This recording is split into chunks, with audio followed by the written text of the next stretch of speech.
Hello everyone. आज हम देखने वाले प्रत्यक्ष प्रमाण, जो कि हमारे पदार्थ विज्ञान का पेपर 2 का दूसरा चैप्टर है। हम देखते हैं प्रत्यक्ष प्रमाण की निरुक्ति। निरुक्ति में क्या बताया कि प्रत्यक्ष दो शब्दों से मिलकर बना है। प्रति प्लस अक्ष। प्रति का मतलब होता है सामने, अक्ष का मतलब होता है आंखें। यानी कि जो हमारी आंखों के सामने होता है और उससे जो ज्ञान उत्पन्न होता है उसको हम क्या बोलते हैं, प्रत्यक्ष बोलते हैं। और उसको मॉडिफिकेशन करके बोले तो आंखों की जगह यहाँ पर ले लेते हैं हम इंद्रिया। कौन सी इंद्रिया? तो आंखें कौन सी इंद्रियों में होती है? हमारे छठों इंद्रियों में। यानी छठों इंद्रियों के द्वारा जो भी सामने होता है और उनसे जो ज्ञान उत्पन्न होता है उसको हम क्या बोलते हैं, प्रत्यक्ष। जैसे ये हमारी आंखों के सामने ये हमारा पेन है, तो अब ये पेन क्या है, अब इसको पेन का क्या हुआ, हमें ज्ञान, इस पेन का हमें क्या ज्ञान हो गया है, तो वो कौन सा ज्ञान है? प्रत्यक्ष से हमें ज्ञान हुआ। और इसको और अच्छे से मॉडिफिकेशन करें तो यहाँ पर केवल चक्षु इंद्रिय ना लेकर ज्ञान इंद्रिय बोल दो, क्योंकि ज्ञान इंद्रियों में सारी इंद्रिय आ जाती है। मतलब ज्ञान इंद्रियों से जो भी ज्ञान उत्पन्न हो रहा है ना, वो किसके अंदर आ जाता है? प्रत्यक्ष के अंदर आ जाता है। देखो, अक्ष शब्द से केवल आँख यह अर्थ ना ग्रहण कर अन्य इंद्रियों का भी ग्रहण करना चाहिए। अर्थात ज्ञान इंद्रिय से उत्पन्न ज्ञान को प्रत्यक्ष ज्ञान कहते हैं। देखो, अक्ष शब्द से केवल यहाँ पर आँख को ही नहीं समझना है, आपको जो अन्य इंद्रिया है, अन्य इंद्रिया कौन सी? आपके पास 5 इंद्रिया होती है ना भाई, चक्षु इंद्रिया हो गई, घ्राण इंद्रिया हो गई, श्रोत्र इंद्रिया हो गई, और इनके अपने अपने विषय होते हैं। जैसे कान, नाक, त्वचा, जीवा, सॉरी ये इनके विषय नहीं है, ये इनके अधिष्ठान है जिनमें ये रहती है। कान, नाक, त्वचा, जीवा, ठीक है, रसन, ये जितनी भी इंद्रिया है, ठीक है, इनको ग्रहण करना चाहिए। अर्थात ज्ञान इंद्रिय से उत्पन्न ज्ञान को प्रत्यक्ष ज्ञान कहते हैं। देखो, अगर मैं आपको और अच्छे से समझाऊं, जैसे मैं बोल रहा हूँ, ठीक है, वो आप किससे सुन रहे हो? आप अपने कानों से सुन रहे हो, ठीक है, तो वो भी किसके अंदर आ गया? प्रत्यक्ष के अंदर आ गया। जैसे आप लोग सुन रहे हैं, सॉरी, जो मैं बोल रहा हूँ वो भी आप कह रहे हैं सुन रहे हो, ठीक है, आप बोल रहे हो वो भी प्रत्यक्ष है, ठीक है, आप सुन रहे हो वो भी प्रत्यक्ष है, आप किसी चीज़ को स्मेल कर रहे हो वो भी क्या है? प्रत्यक्ष है। क्यों? क्योंकि वो सभी इंद्रियों के अंदर आ जाते हैं। कहने का मतलब ये है, जो भी आप अपने ज्ञान इंद्रियों या भी जो भी आप अपनी इंद्रियों से ज्ञान को उत्पन्न ज्ञान को सुन रहे हो ना, मतलब उत्पन्न ज्ञान हो रहा है, उनको हम क्या बोलते हैं? प्रत्यक्ष ज्ञान कहते हैं। जैसे आपकी श्रोत्र इंद्रियों से क्या है, वही कोई चीज़ सुनाई जा रही है, ठीक है, घ्राण इंद्रियों से कोई चीज़ स्मेल करी जा रही है, और इनसे उत्पन्न ज्ञान को हम क्या बोल रहे हैं? प्रत्यक्ष बोल रहे हैं। जैसे और आगे क्या बताया? कान से सुनकर, कान नाक से सूंघकर, जीवा से चखकर, त्वचा से स्पर्श कर जो ज्ञान प्राप्त किया जाता है वह प्रत्यक्ष ज्ञान के अंतर्गत आता है। ठीक, अब आते हैं प्रत्यक्ष प्रमाण के लक्षण। प्रत्यक्ष प्रमाण के लक्षण क्या क्या लक्षण बताइए। देखो, एक इंपॉर्टेंट श्लोक है जो आपको याद करना ही करना है। मैं क्या करता हूँ, हर चैप्टर में कोई इंपॉर्टेंट श्लोक होता है जिसको आपको याद करने के लिए बोलता हूँ, और आपको वो याद ही करना है क्योंकि वो बहुत ज़्यादा इंपॉर्टेंट है। देखो, अब आत्मा, इसमें पहला है आत्मा, इंद्रिया, मनोवर्थाना। यानी जो आत्मा और इंद्रिया और मन और अर्थाना का मतलब मैं भी समझाऊंगा उसका क्या मतलब है।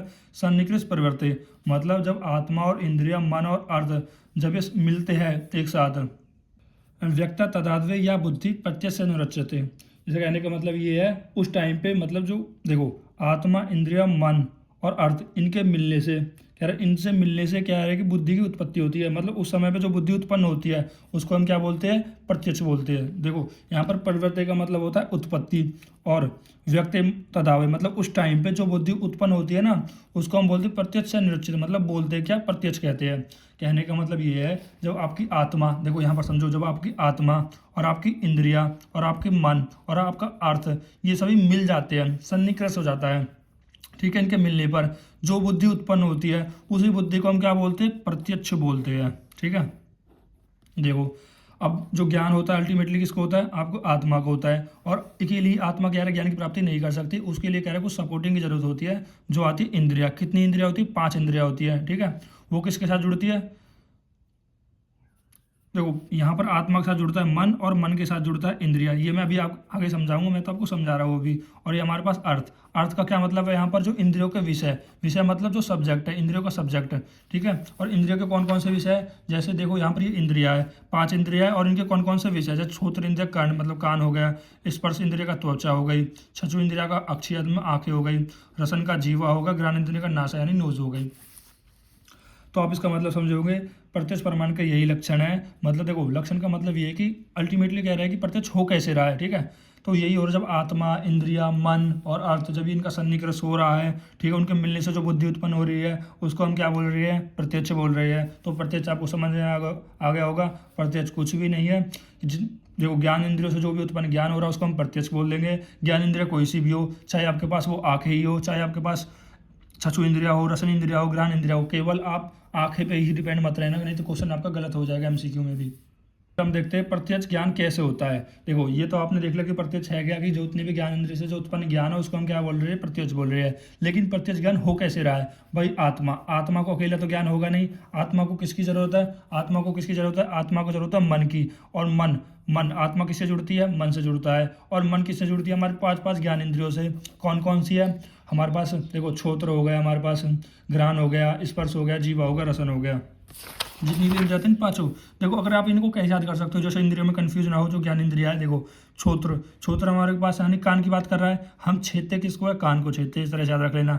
स्पर्श हो गया, ठीक है, स्पर्श किसको करते हैं, आप स्किन को करते हैं। चक्षु इंद्रिया मतलब चक्षु मतलब आंखों को बोलते हैं, रसन यानी घ्राण इंद्रिया। और आपको कैसे याद करना है भाई, कुछ नहीं है, आपको अपना अपर जो फेस है ना उसको याद रख लेना है। देखो कान कहाँ पर होते हैं, ऊपर होते हैं फेस पर, ठीक है। त्वचा कहाँ पर होती है, वैसे पूरी बॉडी में होती है लेकिन वो भी फेस के ऊपर भी होती है। और आंखें कहाँ पर होती है, वो भी ऊपर होती है। जीवा कहाँ पर होती है, वो भी ऊपर होती है। मतलब फेस के अंदर ही आ रहे हैं वो सब, नासा है वो भी ना फेस के अंदर आ जाते हैं। तो इस तरह से आप कह रहे हैं इंद्रियों को तो याद कर सकते हो, ठीक है। इतना हो गया। अब क्या हुआ, देखो आत्मा किससे जुड़ा, मन से। मन किससे जुड़ा, पांच ज्ञान इंद्रियों से। और पांच ज्ञान इंद्रिया किससे जुड़ती है, अपने अपने अर्थ से, अपने अपने विषय से। विषय कौन कौन से भाई छचू हो गया, आंखें हो गई, कान हो गया, नाक हो गया, जीवा हो गया, इन सबसे जुड़ेगा, ठीक है। इन सबसे जुड़ने के बाद और उससे जो ज्ञान उत्पन्न होगा फिर उसको बोलते हैं प्रत्यक्ष। देखो अब हम यहाँ से देखते हैं। देखो आत्मा को कह रहा है कि देखो प्रत्यक्ष हुआ कैसे, प्रत्यक्ष कैसे हुआ, आत्मा किससे जुड़ती है, किससे संयोग होता है, मन के साथ। और मन का किससे होता है, ज्ञान इंद्रियों के साथ। कौन कौन से ज्ञान इंद्रिय आपके जानते हो, पांचों ज्ञान इंद्रियों का नाम लिख दो, केवल ज्ञान इंद्रिय लिख सकते हो, ठीक है। और इंद्रिया किससे जुड़ती है, अपने विषयों के साथ। इंद्रिया किससे जुड़ती है, मैंने यहाँ पर बताया, इंद्रिया किससे जुड़ती है, अपने विषय के साथ। विषय कुछ नहीं है, हमारे पास सब्जेक्ट है। कौन कौन से सब्जेक्ट हो सकते हैं, कौन कौन से, जैसे कि इंद्रिया किससे जुड़ रही है भाई, शब्द। भाई जैसे मान लो छचु इंद्रिया, वो किसको देख रही है, छचुओं से देख रही है। घ्राण इंद्रिया वो किसी चीज़ को सुन रही है, किससे, कानों से सुन रही है। सॉरी, घ्राण को नोज मतलब किसी से सूंघ रही है, नाक से सूंघ रही है। अब छोटी इंद्रिया किस चीज़ को सुन रही है, किसकी वजह से, कर्ण की वजह से। तो वे सब क्या होगा, इनके सब्जेक्ट हो गए, शब्द, स्पर्श, रूप, रस और गंध, ठीक है। देखो अब ये क्या हो गए, देखो ये इंद्रियों के यथार्थ ज्ञान के विषय हो गए भाई। इन्हीं को तो जो इंद्रिया है, इन्हीं को तो कह रहा है कि इन्हीं से तो जुड़ रही है, जो आपकी इंद्रिया इन्हीं से जुड़ रही है, कि अपने अपने विषय से तो जुड़ रही है। तो ये क्या होगा, यथार्थ ज्ञान के विषय हो गए। और आपने पिछले वाले चैप्टर यानी मैंने आपको जो पिछले वाले चैप्टर में पढ़ाया था, देखो यथार्थ ज्ञान को क्या बोलते हैं, प्रमाण। और यथार्थ ज्ञान के क्या विषय को क्या बोलते हैं, प्रमेय बोलते हैं, ठीक है। और इनसे क्या उत्पन्न हो रहा है, हमारे पास प्रत्यक्ष ज्ञान उत्पन्न हो रहा है। अब हम देखते हैं प्रत्यक्ष प्रमाण के भेद। प्रत्यक्ष प्रमाण के दो भेद होते हैं। हमारा पहला निर्विकल्पक प्रत्यक्ष और सविकल्पक प्रत्यक्ष। प्रत्यक्ष प्रमाण पता लग गया आपको, जो भी ज्ञान इंद्रियों से उत्पन्न ज्ञान को हम क्या बोल रहे हैं, प्रत्यक्ष बोल रहे हैं। उसके दो भेद हैं, निर्विकल्पक और सविकल्पक। निर्विकल्पक मतलब केवल वस्तु का ज्ञान हो रहा है। केवल किसका ज्ञान हो रहा है, वस्तु का ज्ञान हो रहा है, यानी संपूर्ण ज्ञान आपको नहीं हो रहा है, वस्तु का ज्ञान हो रहा है। केवल वस्तु का नाम क्या है, वस्तु की विशेषता क्या है, वो आपको नहीं पता है। मान लो जैसे आपको उदाहरण में समझाता हूँ, ये एक बिल्डिंग है, ये आप यहाँ पर खड़े हो, ठीक है। ये आपसे मान लो बहुत दूर कुछ लोग आ रहे हैं, ठीक है, कुछ लोग ये आपकी तरफ आ रहे हैं। तो आप बिल्डिंग पे से यहाँ से इनको देख रहे हो, आपको ये तो पता लग रहा है कि कोई इंसान है, कोई वस्तु आपकी तरफ आ रही है, मतलब कोई इंसान आपकी तरफ आ रही है। पर आपको ये नहीं पता लग रहा कि उस इंसान का नाम क्या है, उसकी कपड़ों का रंग कैसा है, ठीक है, उसका जेंडर क्या है, वो सब आपको कुछ पता ही नहीं लग रहा है, ठीक है। तो वो किस में आ जाता है, निर्विकल्पक में आ गया। क्योंकि आपसे बहुत दूर है, तो भाई इतनी दूर है, आपको पता ही नहीं लग पा रहा है कि वो लड़का है, लड़की है, कि बाल कैसे है, रंग कैसा है। तो वो किसका एग्जाम्पल है, निर्विकल्पक प्रत्यक्ष। फिर आता है हमारे पास सविकल्पक प्रत्यक्ष। वो सविकल्पक प्रत्यक्ष में क्या है कि वस्तु का अंश का ज्ञान होना, ठीक है। वस्तु का आपको सब बारे में पता है, वस्तु का नाम क्या, वस्तु की विशेषता क्या, सब कुछ पता है। जिस प्रत्यक्ष ज्ञान से वस्तु के नाम, विशेषता आदि का ज्ञान हो, उसे हम क्या बोलते हैं, सविकल्पक। देखो जैसे बिल्डिंग वाला एग्जांपल बताया था ना मैंने, कि ये व्यक्ति इन व्यक्ति से, मतलब ये इंसान से बहुत दूर था, तो उसको पता नहीं लग पाता है। और ये इंसान इसके बहुत पास होता तो बता देता यार ये तो लड़की है, मैं इसको जानता हूँ, उसका कलर कैसा है। तो ये किसका एग्जाम्पल होता है, सविकल्पक प्रत्यक्ष का। फिर से बता रहा हूँ एक बार कि प्रत्यक्ष प्रमाण के दो भेद होते हैं, निर्विकल्पक, सविकल्पक। हुआ क्या है, इंद्रियों का सहयोग अपने विषय के साथ हुआ है। मतलब जो भी इंद्रिया है अपने विषय के साथ सहयोग करती है, उससे ज्ञान की उत्पत्ति होती है। अब ज्ञान की उत्पत्ति निर्विकल्पक भी हो सकती है और सविकल्पक भी हो सकती है। निर्विकल्पक मतलब पूरी तरह से ज्ञान नहीं हो रहा, सविकल्पक मतलब उस चीज़ का पूरी तरह से ज्ञान हो रहा है। अब फर्दर सविकल्पक प्रत्यक्ष के दो भेद है। देखो पहले प्रत्यक्ष प्रमाण के दो भेद थे, कौन कौन सा, निर्विकल्पक और सविकल्पक। अब सविकल्पक के दो भेद है, कौन कौन सा, लौकिक प्रत्यक्ष और अलौकिक प्रत्यक्ष। मैं बात करूँ लौकिक प्रत्यक्ष का, मैं पिछली वाली वीडियो में बताया था, हर बार बता दूं, लौकिक का मतलब जो इस लोक का है, इस संसार का है। ठीक है, देखो विषयों का इंद्रियों से प्रत्यक्ष संबंध, यानी जो विषय है, विषय कौन कौन से भाई, शब्द, स्पर्श, रूप, और इंद्रिय कौन कौन से, घ्राण इंद्रिया, चक्षु इंद्रिया, और इंद्रियों का कह रहा है विषयों का इंद्रियों से प्रत्यक्ष संबंध हो रहा है। ठीक है, तो वो किसका आ जाएगा, प्रत्यक्ष ज्ञान का होना, तो वो किसके अंदर आ जाता है, लौकिक प्रत्यक्ष। कहने का मतलब ये है कि देखो लौकिक मतलब इस लोक का है, जब इस लोक का है तो इंद्रिय अपने विषय के साथ प्रत्यक्ष संबंध बना सकती है और प्रत्यक्ष ज्ञान हो सकता है। और अलौकिक, अलौकिक का मतलब है भाई वो इस लोक की नहीं है। देखो अब हम बात करते हैं अलौकिक, अलौकिक का मतलब जो इस संसार की वस्तु ही नहीं है। जब वो संसार की वस्तु ही नहीं है तो इंद्रिया, जो विषयों का इंद्रियों से प्रत्यक्ष संबंध कैसे हो जाएगा भाई, जो भी विषय है, विषय कौन कौन से हमारे पास, शब्द, स्पर्श, रूप, रस, ग्रहण, ये हमारे पास क्या हो गए, विषय हो गए। तो वो इंद्रियों का कह रहा है प्रत्यक्ष संबंध ही नहीं होगा, जब प्रत्यक्ष संबंध नहीं होगा तो प्रत्यक्ष ज्ञान कैसे होगा। ठीक है, और इसके कह रहे हैं पुनः 3 भेद कर दिए गए हैं और लौकिक प्रत्यक्ष के 2 भेद कर दिए गए थे। देखो पहले लौकिक प्रत्यक्ष के 2 भेद देखते हैं, कौन कौन से, ब्रह्मा लौकिक प्रत्यक्ष और अभ्यंतर लौकिक प्रत्यक्ष। ब्रह्मा का मतलब जो बाहर से, ठीक है, मतलब जो बाहरी लौकिक लौकिक प्रत्यक्ष कौन कौन सा आ जाता है इसमें, श्रोत्र, त्वक, चक्षु, रसना, ग्रहण। श्रोत्र किसका कह रहा है, ग्रहण करती है शब्द का, त्वक किसका, स्पर्श का, चक्षु रस का, रसन रस का, ग्रहण गंध का। ठीक है, और अभ्यंतर लौकिक प्रत्यक्ष, अभ्यंतर मतलब जो अंदर की बात कर रहा है, अंदर कौन सा होता है, मन, अंदर मानस यानी मन होता है, और मन से ही क्या कर रहा है, इसमें सुख और दुख का आदि का ज्ञान होता है। मैं आपको एक पॉइंट और बता दूं, मन कह रहे, देखो मन को ही कह रहा है सुख और दुख का ज्ञान होता है। ठीक है, और इनका ज्ञान करने के लिए, मतलब सुख और दुख का ज्ञान करने के लिए मन को इंद्रियों के साथ जुड़ना नहीं पड़ता है, नहीं आत्मा की जरूरत होती है। मन इनको कह रहे हैं कि उनका खुद ही अनुभव कर सकता है सुख और दुख का। ये आपको इंपॉर्टेंट पॉइंट याद रखना है। फिर अलौकिक मैंने बता दिया था, जो इस संसार की वस्तु नहीं है। जब इस संसार की वस्तु ही नहीं है तो इंद्रियों का यानी विषयों का इंद्रियों से प्रत्यक्ष संबंध होगा ही नहीं, और होगा नहीं तो प्रत्यक्ष ज्ञान नहीं होगा। और इसके 3 भेद बताए गए थे, सामान्य लक्षण प्रत्यक्षाती, ज्ञान लक्षण प्रत्यक्षाती, और तीसरा बताया योगज। देखते हैं सामान्य लक्षण प्रत्यक्षाती। इसमें क्या बताया गया है कि एक विषय की प्रत्यक्ष देखकर उसे विषय से संबंधित वर्ग के अन्य विषयों का प्रत्यक्ष करना। देखो हम कह रहे हैं कि देखो जो जिसका हमें ज्ञान हो रहा है वो तो हमें दिख नहीं रहा, लेकिन हमें कोई दूसरा विषय दिख रहा है। ठीक है, और उससे संबंधित जो भी विषय है उसका हमें ज्ञान हो रहा है, तो वो किसके अंदर आ जाता है, सामान्य लक्षण प्रत्यक्षाती। देखो एक विषय को प्रत्यक्ष देखकर, मतलब आप एक विषय को तो देख रहे हो, उससे विषय से संबंधित वर्ग, मतलब उस विषय से जो जितने भी संबंधित वर्ग है अन्य विषयों का बिना प्रत्यक्ष करना। कहने का मतलब ये है, जैसे यहाँ पर एक एग्जांपल दिया है गाय। जैसे मान लो आपने एक गाय देखी, ठीक है, और एक गाय देखी तो आपने क्या करा, तो दूसरी गाय है, उन दूसरी जितनी भी संबंधित गाय है तो आपने पहचान लिया कि इस तरह की गाय होती है, यानी इस तरह का जो भी स्ट्रक्चर मुझे दिखेगा तो मैं बता दूंगा वो कैसी है, गाय है। तो आपने एक गाय लेकी, दूसरी गाय नहीं देखी, फिर भी कह रहा है एक को प्रत्यक्ष देखकर जो भी इससे संबंधित है दूसरे का भी ज्ञान आपको अपने आप हो जाना, वो किसके अंदर आ जाए, सामान्य लक्षण प्रत्यक्षाती के अंदर। जैसे दूसरा एग्जांपल है चावल। जैसे आप मान लो कुकर में चावल पका रहे हो और आपने क्या किया कि चावल पके अच्छी तरह से नहीं पके, एक चावल लिया और इसको पीस के देखा, अगर वो पिस गया तो यानी कि आप सोचोगे यार ये चावल तो पिस रहा है, यानी जो जितने भी बाकी चावल है वो अच्छी तरह से पक गए हैं, तो वो किसका एग्जाम्पल है, वो भी सामान्य लक्षण प्रत्यक्षाती का। क्यों भाई, आपने एक चावल देखा तो एक चावल को देखकर जो अन्य बाकी उससे संबंधित चावल थे उसको भी आपने मान लिया कि वो चावल भी पक गए होंगे, तो वो किसके अंदर आ जाता है, सामान्य लक्षण प्रत्यक्षाती के अंदर। दूसरा आता है ज्ञान लक्षण प्रत्यक्षाती। देखो एक ज्ञानेंद्रिय का अपने विषय से प्रत्यक्ष संबंध होकर अन्य ज्ञानेंद्रिय के बिना प्रत्यक्ष संबंध होते हुए भी उसके विषय का ज्ञान होना ज्ञान लक्षण प्रत्यक्षाती कहलाता है। देखो ध्यान से समझना क्या बोला जा रहा है इसमें, क्या बोला जाता है इसमें, बोला जाता है एक कोई विषय बता रहा था इसमें, तो भाई सामान्य में एक विषय बता रहा था, लेकिन इसमें क्या बताया जा रहा है कि एक ज्ञान इंद्रिया का अपने विषय से प्रत्यक्ष संबंध होकर, मतलब एक ज्ञान इंद्रिया का अपने विषय से प्रत्यक्ष संबंध होकर और अन्य ज्ञान इंद्रिय का बिना प्रत्यक्ष संबंध होकर हुए भी उसके विषय का ज्ञान होना ज्ञान लक्षण प्रत्यक्षाती कहलाता है।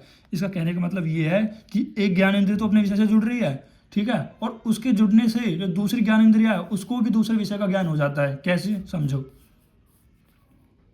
इसमें एग्जाम्पल बर्फ के टुकड़े।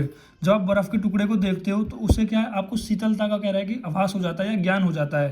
देखो यहाँ पर क्या हुआ, जो बर्फ का टुकड़ा आपने प्रत्यक्ष देखा, मतलब इंद्रिया कौन सी हो गई, इंद्रिया कह रहा है कि प्रत्यक्ष, चक्षु इंद्रियों से देखा, चक्षु इंद्रियों से देखा, ठीक है, और आपने उसको शीतलता का पता लगा लिया बिना उसके छुए ही, ठीक है, तो उसे क्या दूसरी ज्ञान इंद्रिय का भी है, मतलब बिना आपने स्पर्श करे ही ये पता लगा लिया कि वो कितना कह रहा है कि शीत होगा, कितना ठंडा होगा। देखो आप अपने चक्षु इंद्रियों से क्या किया, चक्षु इंद्रियों से इसको देखा, ठीक है, और स्पर्श इंद्रिय बिना उसके छुए ही बिना इसके स्पर्श इंद्रियों के द्वारा ये पता लगा लिया कि वो कितना ठंडा होगा। तो ये तो इसमें इन्वॉल्व है, ये वाली इंद्रिया तो, लेकिन ये वाली ज्ञान इंद्रिय इसमें इन्वॉल्व नहीं है, फिर भी आपने कह रहे इसका पता लगा लिया, क्यों, भाई ये तो ज्ञान लक्षण प्रतिशत के अंदर आता है, ये तो ज्ञान लक्षण प्रतिशत अंदर है। तीसरा आता है योगज। अब हम देखते हैं योगज। योग अभ्यास से प्राप्त ज्ञान को योगज प्रत्यक्ष कहते हैं। मतलब जो भी आप योग अभ्यास करते हो, अब योग अभ्यास कैसे, आप समाधि वाली मुद्रा में चले जाओ, या आप बहुत ज़्यादा आसन करो, या बहुत ज़्यादा किसी की प्रैक्टिस करो, ठीक है, तो इन सब के अंदर आ जाता है जो भूतकाल भविष्य काल का जिनको ज्ञान हो जाए, तो ये सब योग अभ्यास से ही होता है। उसके दो भेद है, युक्त और युंजान। युक्त में क्या अंदर आता है, योगी पुरुष के सभी पदार्थों को सदैव ज्ञान होता है। मतलब ऐसा पुरुष जिनको हर चीज़ का पदार्थ मतलब एनीथिंग जो भी है उनका सबका ज्ञान हो। युजान का मतलब है, युजान मतलब ध्यान से मतलब ध्यान से कह रहा है कि आप ध्यान की सहायता से, ध्यान को हम क्या बोलते हैं, समाधि वाली मुद्रा में जाकर फिर जब तक वस्तु को सभी का ज्ञान करना है, वो युजान के अंदर आता है। देखेंगे इस फ्लो चार्ट को कैसे, देखो हमें इस फ्लो चार्ट को देखना है। देखो प्रत्यक्ष प्रमाण, प्रत्यक्ष प्रमाण के अंदर मैंने पहले बता दिया था, देखो प्रत्यक्ष प्रमाण कुछ भी नहीं है, जो ज्ञान इंद्रियों से उत्पन्न ज्ञान को प्रत्यक्ष कहते हैं। और प्रत्यक्ष प्रमाण दो प्रकार का होता है, निर्विकल्पक, सविकल्पक। मतलब जो इंद्रिय अपने विषय से जुड़ रही है उनसे जो ज्ञान उत्पन्न हो रहा है वो पूरी तरीके से हो रहा है, ठीक है, तो सविकल्पक। और पूरी तरह से उस वस्तु को ज्ञान नहीं हो रहा तो निर्विकल्पक। सविकल्पक का मतलब आ जाता है कि वस्तु का ज्ञान पूरी तरीके से तो हो रहा है, ठीक है, पर कौन सी वस्तु का, इस लोक की वस्तु का या फिर दूसरे लोक की वस्तु का। जो इस लोक की वस्तु है, भाई इस लोक की वस्तु है उसका तो प्रत्यक्ष ज्ञान होगा, तो वो जाता है लौकिक के अंदर। उसमें भी दो चीज़ आ जाती है, ब्रह्म और अव्यंतर। मतलब बाहरों की चीज़ों से जो ज्ञान हो रहा है, अव्यंतर यानी मन की चीज़ों से। ब्रह्मा के अंदर, ब्रह्मा जो हमारे पास लौकिक अंजार था वो कितने, 5 छोतर त्वक छचु रसन और ग्रंथिया, और इनके जो विषय है इनका ज्ञान हो रहा है। अलौकिक जो इस संसार की वस्तु नहीं है, ठीक है, इनका प्रत्यक्ष नहीं कर सकते। फिर इनका ज्ञान किस तरह से हो रहा है, इनका ज्ञान सामान्य लक्षण से हो रहा है। ज्ञान सामान्य लक्षण में मैंने बताया था एक वस्तु को देखकर दूसरी वस्तु का ज्ञान होना, ज्ञान लक्षण में बताया था। लक्षण में मैंने बताया था एक ज्ञान इंद्रियों से उत्पन्न ज्ञान को, फिर एक ज्ञान इंद्रिय की उत्पन्न ज्ञान से दूसरे ज्ञान इंद्रिय को उत्पन्न ज्ञान होता है। और योगज तो हम जानते हैं ध्यान से, समाधि से जो उत्पन्न ज्ञान हो रहा है इसको हम योगज बोल रहे हैं। फिर आता है हमारे पास, देखो अब ये ब्रह्मेंद्र और अव्यनेन्द्रिया, ये जितनी ब्राह्म लौकिक प्रत्यक्ष है, ज्ञानेन्द्र और विषय के सन्निकृष्ट होते हुए, मतलब जब ज्ञान इंद्रियों का अपने विषय से जब सन्निकृष्ट होता है तो वो 6 प्रकार की हो जाती है। यानी जो ब्रह्मा लौकिक प्रत्यक्ष है उनका जब अपने इंद्रियों के साथ सन्निकृष्ट होता है तो वो 6 प्रकार से होता है। क्या, कौन से, सहयोग, संयुक्त समवाय और संयुक्त संवेद समवाय, समवाय और संवेद समवाय और विशेषण अभाव। अब हमारे पास आता है, देखो पहले कौन सा था, संयोग सन्निकृष्ट। संयोग सन्निकृष्ट में कुछ भी नहीं है, जैसे को जब भी आपकी चक्षु मतलब जब भी आपकी आंखें जब किसी द्रव्य को देखती है उसको हम क्या बोलते हैं, संयोग सन्निकृष्ट बोलते हैं। और उदाहरण में क्या दिया है, घट, घट यानी जो मटके को बोलते हैं।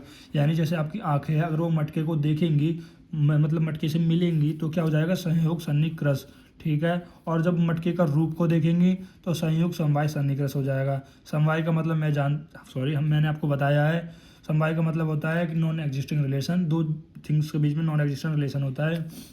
फिर जब घट के रूप के आप कह रहे हैं उसका कलर देखोगे, रूप तब जाति को देखोगे तो वो किसके अंदर जाता है, संयुक्त संवेद सन्निकृष्ट हो जाएगा। और घट का अभाव को जब घट का अभाव हो जाता है तो वह जाता है विशेषण विशेष्य अभाव। और कर्ण, भाई कर्ण, देखो कर्ण में क्या है, समवाय सन्निकृष्ट। समवाय का मतलब मैं जानता हूँ, मतलब जो दोनों चीज़ों में, कर्ण में क्या है भाई, कर्ण में कानों में क्या है, कानों में आकाश महाभूत है और शब्द में भी आकाश महाभूत है, तो वो किसके अंदर आ जाएगा, समवाय सन्निकृष्ट के अंदर। और शब्दादि जो जाति है उसके अंदर वो किसके अंदर है, संवेद समवाय सन्निकृष्ट। देखते हैं प्रत्यक्ष अनुपलब्धि कारणम, मतलब कहने का मतलब ये है वो आपकी आंखों के तो सामने है पर लेकिन कभी कभी वो आपको कुछ दिख नहीं पाता कुछ कारणों की वजह से, ठीक है, वो क्या था, प्रत्यक्ष अनुपलब्धि मतलब अनुपलब्धि, ठीक है, कारणम मतलब कुछ ऐसे कारण है जिसकी वजह से वो आपको देख नहीं पा रहे। क्या है कि प्रत्यक्ष उपस्थित होते हुए भी कभी कभी विषयों का ज्ञान नहीं होता है। क्यों नहीं होता है, कह रहे कुछ ऐसे कारण होते हैं। भाई मान लो आप कह रहे, देखो मैं अब कारण तो भी बताऊंगा, देख लो पहले क्या हो रहा है कि आपके पास इंद्रिया है, अर्थ और सन्निकृष्ट है, मतलब इंद्रिया अपने अपने विषयों के साथ सन्निकृष्ट कर रही है, फिर भी आपको ज्ञान उत्पन्न नहीं हो रहा। जनरली क्या होता है, जब भी इंद्रिया अपने विषयों के साथ मिलती है तो ज्ञान की उत्पत्ति हो जाती है, ठीक है।